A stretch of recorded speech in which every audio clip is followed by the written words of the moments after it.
कथा, वाद जल्प वितंडा। कथा, जब किसी विषय का अवलंबन कर वाद प्रतिवाद किया जाता है तब उसे कथा अथवा शास्त्रार्थ कहते हैं। कथा का प्रसंग तभी आता है जब प्रस्तुत विषय संदिग्ध हो। यदि वह निर्विवाद रहता तब फिर विवाद की आवश्यकता ही क्या रहती।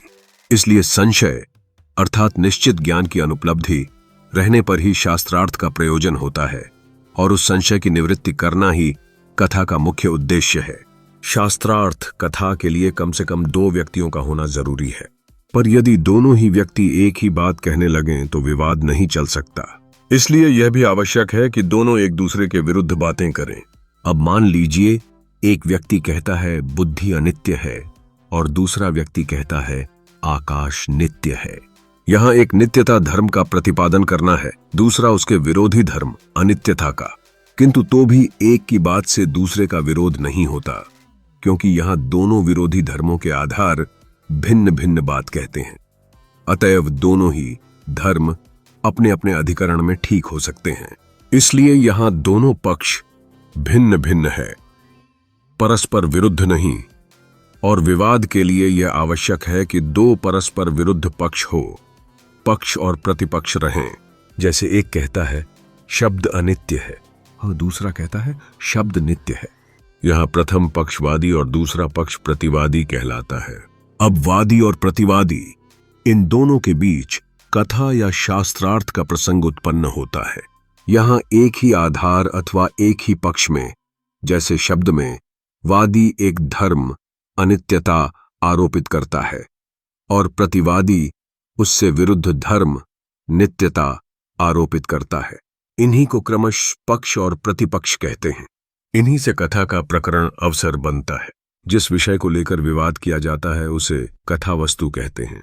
कथा का अधिकारी विद्वान ही हो सकता है, जो प्रतिपक्षी की बात को सुन सके और समझ सके, उसका उत्तर देने की क्षमता रखें, योग्यता पूर्वक अपने मत का समर्थन कर सके और समीचीन रीति से युक्त तरीके से किसी निर्णय पर पहुंचने की इच्छा रखे, उसे ही शास्त्रार्थ का, कथा का अधिकारी समझना चाहिए। कथा करने की अथवा शास्त्रार्थ करने की यह परिपाटी बहुत ही प्राचीन काल से चली आ रही है। तार्किकों की शास्त्रार्थ प्रणाली बिल्कुल श्रृंखलाबद्ध, क्रमबद्ध और तर्कपूर्ण होती है। यहां न्याय सम्मत शास्त्रार्थ विधि का दिग्दर्शन कराया जाएगा। शास्त्रार्थ के लिए विद्वानों की परिषद सभा बैठती है। उसमें बहुधा दर्शक जनता भी उपस्थित रहती है। सभा में जो सबसे विशिष्ट व्यक्ति समझा जाता है, जैसे राजा या कोई विद्वान पंडित, वह नेता सभापति बनाया जाता है। जय पराजय का निर्णय करने के लिए जो सबसे योग्य अधिकारी विद्वान समझा जाता है, वह मध्यस्थ विचारक चुना जाता है। विचारकों की संख्या अधिक भी रह सकती है। उनका माध्यस्थ्य पंचायत वादी प्रतिवादी दोनों को स्वीकार करनी पड़ता है। कभी कभी हार जीत का फैसला समूची सभा जन परिषद पर ही छोड़ दिया जाता है। अब वादी और प्रतिवादी दोनों आमने सामने बैठ जाते हैं। सबसे पहले वादी अपने पक्ष का आरंभ करता है। इसको कथामुख अथवा उपन्यास कहते हैं। वादी अपनी प्रतिज्ञा साध्य सुनाकर प्रमाण के द्वारा उसका मंडन समर्थन करता है। फिर अपने पक्ष में जो शंकाएं की जा सकती है, उनकी कल्पना करते हुए सबका समाधान करता जाता है। इस तरह वह अपना पक्ष की स्थापना करता है। इसे ही पूर्व पक्ष कहते हैं। वादी के पक्ष को प्रस्तुत करने के बाद प्रतिवादी की बारी आती है। वह सबसे पहले वादी के द्वारा प्रतिपादित पक्ष को दोहराता है। इसको अनुवाद कहते हैं। ऐसा करने का अभिप्राय यह है जिससे सभा में स्थित जनता को मालूम हो जाए कि प्रतिवादी ने ठीक ठीक पूर्व पक्ष को समझ लिया है। अनुवाद के उपरांत प्रतिवादी वादी के मत का खंडन शुरू करता है। यह पूर्व पक्ष में दोष दिखलाने लगता है और इस तरह उस पूर्व पक्ष को असिद्ध प्रमाणित पर प्रतिपक्ष की स्थापना करता है। इसको ही उत्तर पक्ष कहते हैं। अब फिर वादी की बारी आती है। उसने प्रतिपक्षी के द्वारा किए गए दोषारोपण को भली भांति समझ लिया है। इस बात को दिखलाने के लिए वह पहले प्रतिपक्ष का अनुवाद करता जाता है। इसके बाद प्रतिवादी द्वारा प्रदर्शित दोषों को लेकर वह वादी उनका निराकरण करने लगता है और इस तरह अपने पक्ष का उद्धार करते हुए प्रतिपक्ष का पुनः खंडन करता है। इसी तरह खंडन मंडन का यह सिलसिला जारी रहता है। अंत में जो स्वपक्ष में दोष का उद्धार नहीं कर सकता अथवा परपक्ष में दोष प्रदर्शन नहीं कर सकता, वह पराजित समझा जाता है। शास्त्रार्थ के बीच में भी जो तर्कशास्त्र के नियमों का उल्लंघन करता है अथवा निर्दिष्ट क्रम को भंग करता है, पद निगृहीत तिरस्कृत होकर परास्त समझा जाता है। इस शास्त्रार्थ के दो उद्देश्य हो सकते हैं। प्रथम लक्ष्य है यथार्थ तत्व का निर्णय हेतु और द्वितीय लक्ष्य है सभा में विजय प्राप्ति हेतु। आइए अब हम वाद, जल्प और वितंडा को जानने का प्रयास करें। यदि पहले उद्देश्य यथार्थ तत्व का निर्णय करने को लेकर शास्त्रार्थ किया जाता है तो उसे वाद कहते हैं। इसमवादी और प्रतिवादी दोनों ज्ञान के भूखे, ज्ञान बुभुत्सु होते हैं, विजय के इच्छुक, विजिगीषु नहीं। ये जिज्ञासु भाव में जानने की इच्छा से वाद प्रविवाद में प्रवृत्त होते हैं, कोई युयुत्सु भाव से या लड़ाई की इच्छा से नहीं। अतः वाद एकांत में भी किया जा सकता है, इसके लिए सभा की कोई आवश्यकता नहीं। न्याय दर्शन के संस्थापक आचार्य गौतम ने वाद की स्पष्ट परिभाषा दी है। उन्होंने कहा है कि वाद में तर्क और प्रमाण का उपयोग होना चाहिए और इसका उद्देश्य यथार्थ तत्व की प्राप्ति करना होता है।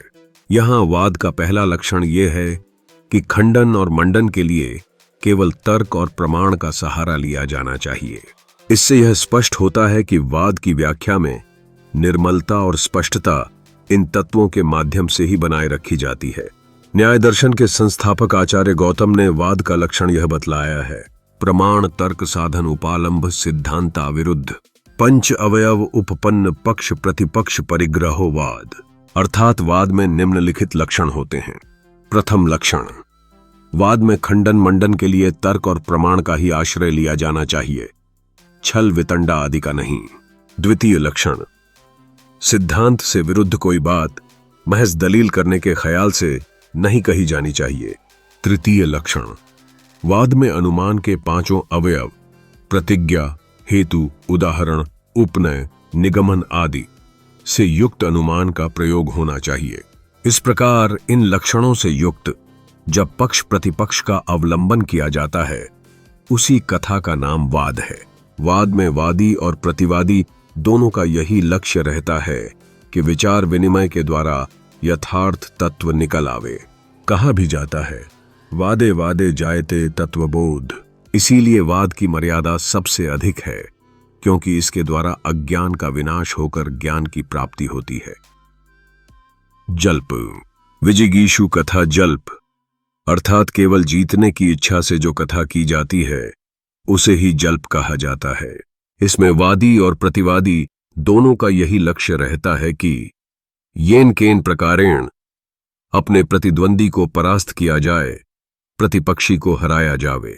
प्रतिपक्षी को हराने के लिए सब तरह के छल बल का उपयोग किया जाता है।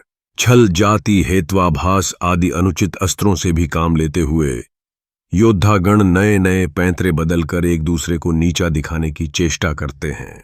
गौतम जल्प की परिभाषा इस प्रकार करते हैं। यथा उक्त उपपन्न छल जाति निग्रह स्थान साधन उपालंभो जल्प। गौतम सूत्र, अर्थात तर्क और प्रमाण के साथ ही साथ यदि छल, जाति और निग्रह स्थान से भी काम लिया जाए, अर्थात निषिद्ध रूप से भी खंडन मंडन किया जाए, तो उसे जल्प कहते हैं। जल्प का उद्देश्य रहता है विजय की प्राप्ति। अतएव वादी या प्रतिवादी असत्य पक्ष मिथ्या बात को लेकर भी और अपने पक्ष की कमजोरी जानते हुए भी केवल अपनी योग्यता और वाक् चातुर्य के बल पर उसे सिद्ध करना चाहता है। जिसमें अधिक प्रतिभा होती है वही विजय प्राप्त करता है। वितंडा, यदि जल्प करने वाला केवल परपक्ष का खंडन ही करे और अपना कोई पक्ष स्थापित नहीं करे तो ऐसे जल्प को वितंडा कहते हैं। स जल्प, प्रतिपक्ष स्थापना हीनो वितंडा। गौतम सूत्र, अर्थात जिस जल्प में प्रतिपक्षी अपना पक्ष स्थापित नहीं करें, केवल दूसरे पक्ष पर दोषारोपण करे, उसका नाम वितंडा है। वितंडावादी छल, जाति आदि अवैध उपायों का अवलंबन तो करता ही है, साथ ही साथ वह अपना प्रतिपक्ष भी, अपना प्रतिवाद भी स्थापित नहीं करता है। उसका कार्य केवल ध्वंसात्मक होता है, रचनात्मक नहीं। यह शत्रु पक्ष के किले पर तो छल बल के साथ आक्रमण करता है, किंतु अपना कोई किला नहीं बनाता। वैतंडिक एक तरफा वार करता है, वह दूसरे का वार सहने के लिए खड़ा नहीं होता, क्योंकि जब उसकी अपनी कोई प्रतिज्ञा ही नहीं है तब खंडन किसका किया जाएगा। तर्कशास्त्र में जल्प और वितंडावाद हेय दृष्टि से देखा जाता है, क्योंकि यह बकवास मात्र है, वाद की तरह यथार्थ ज्ञान का साधन नहीं। किंतु कभी कभी दुष्ट अथवा मूर्ख से पाला पड़ जान पर इसकी भी जरूरत हो जाती है। इसीलिए गौतम कहते हैं, तत्व अध्यवसाय संरक्षणार्थ जल्प वितंडे बीज प्ररोह संरक्षणार्थ कंटक शाखा वर्णवत। अर्थात जैसे खेत में फसल की रक्षा के लिए किसान चारों ओर से कांटों का घेर बना देते हैं, उसी तरह दुष्ट आक्रमणकारी से तत्वज्ञान की रक्षा करने के लिए जल्प और वितंडा का प्रयोग करना चाहिए, न कि स्वयं तर्क ज्ञान के लिए, अर्थात शठे शाठ्यम समाचरेत। जब ऐसी नौबत आ जाए तभी जल्प वितंडा से काम लेना चाहिए, अन्यथा नहीं। इसलिए आचार्य गौतम इसे खेदजनक लेकिन आवश्यक मानते हैं। उन्होंने कहा है कि जल्प और वितंडा का उपयोग तब किया जाना चाहिए जब वे हमारे ज्ञान की रक्षा करते हैं। यह बताता है कि ज्ञान के मार्ग में बाधाएं आती हैं जिन्हें पार करना आवश्यक होता है। अंततः वाद ज्ञान का साधन है, जबकि जल्प और वितंडा असत्य का सहारा लेकर केवल व्यक्तिगत विजय की कामना करते हैं।